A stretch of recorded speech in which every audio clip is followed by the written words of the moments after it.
YS భారతిపై ITDP కార్యకర్త కిరణ్ చేసిన వ్యాఖ్యల్ని తీవ్రంగా ఖండించారు వైఎస్ షర్మిల. ఇలాంటి నీచపు కామెంట్స్ తీవ్రవాదంతో సమన్యాయమన్నారు. తప్పుడు వ్యాఖ్యలు చేసిన వారిని రేటింగ్స్ కోసం ఎంటర్టైన్ చేసే యూట్యూబ్ ఛానళ్లపై కఠిన చర్యలు ఉండాలని హితవు పలికారు. వ్యక్తిత్వ హననానికి పాల్పడే నీచపు వ్యవస్థ ఒక్క ఏపీలోనే ఉందని మండిపడ్డారు. ఈ విష సంస్కృతికి బీజం వేసింది వైసీపీ, టీడీపీలే అని ధ్వజమెత్తారు షర్మిల.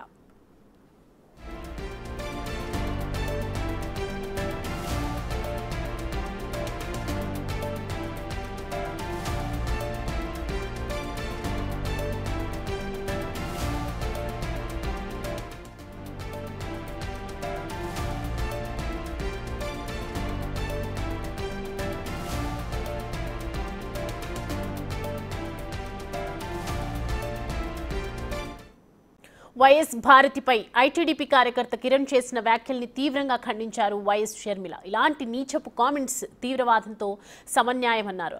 తప్పుడు వ్యాఖ్యలు చేసిన వారిని రేటింగ్స్ కోసం ఎంటర్టైన్ చేసే యూట్యూబ్ ఛానళ్లపై కఠిన చర్యలు ఉండాలని హితవు పలికారు. వ్యక్తిత్వ హననానికి పాల్పడే నీచపు వ్యవస్థ ఒక్క ఏపీలోనే ఉందని మండిపడ్డారు. ఈ విష సంస్కృతికి బీజం వేసింది వైసీపీ, టీడీపీలే అని ధ్వజమెత్తారు షర్మిల.